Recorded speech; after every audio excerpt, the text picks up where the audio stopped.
الحمدللہ وحدہ لا شریک لہ والصلاۃ والسلام علی من لا نبی بعد۔ قربانی شریعت کا حکم ہے، شریعت نے تفصیلات بتائی ہیں۔ قربانی کریں تو قربانی میں کون سا جانور ذبح کریں، یہ بات اچھی طرح ذہن نشین فرما دیں۔ اونٹ، گائے یا بھینس، بھیڑ، بکری، یہ قربانی کے جانور ہیں۔ بھیڑ کے اندر دمبا بھی ہے، بکری کے اندر بکری کی ساری قسمیں ہیں، یہ 4 قسم کے جانور ہیں۔ نر اور مادہ ملائیں گے تو 8 بن جائیں گے، ویسے 4 قسم کے ہیں۔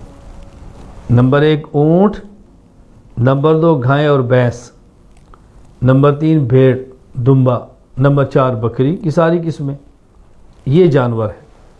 قرآن کریم سورۃ الحج میں اللہ تعالیٰ فرماتے ہیں وَلِكُلِّ أُمَّةٍ جَعَلْنَا مَنْسَكًا لِيَذْكُرُوا اسْمَ اللَّهِ عَلَى مَا رَزَقَهُم مِّن بَهِيمَةِ الْأَنْعَامِ، ہم نے ہر امت کے لیے چوپایوں کے مخصوص جانوروں پر ایک میں سے قربانی لازم کی ہے، اس پر اللہ کا نام لیں اور قربانی کے اندر جانور ذبح کریں۔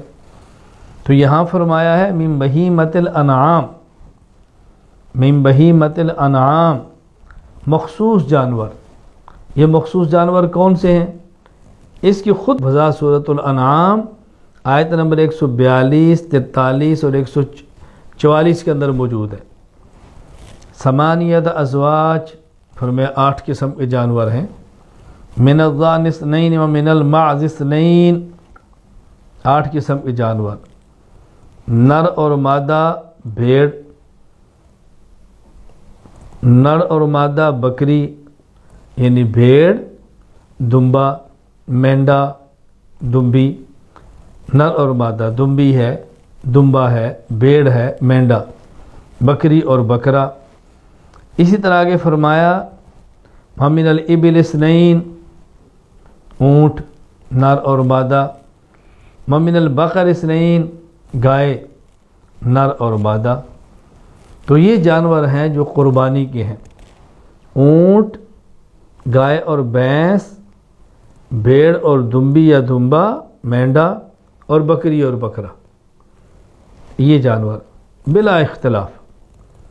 گائے کے علاوہ بھینس کے اندر بھی قربانی کرنی چاہیے، بھینس قربانی کا جانور ہے، اس پر مستقل ہمارے دلائل آ رہے ہیں انشاءاللہ العزیز۔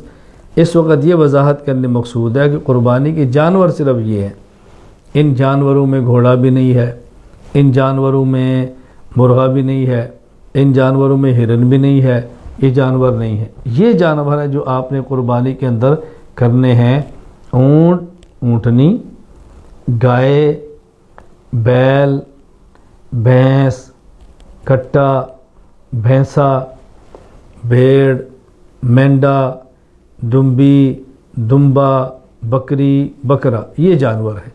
اللہ تعالیٰ احکام شریعت سمجھ کر عمل کرنے کی توفیق عطا فرمائے۔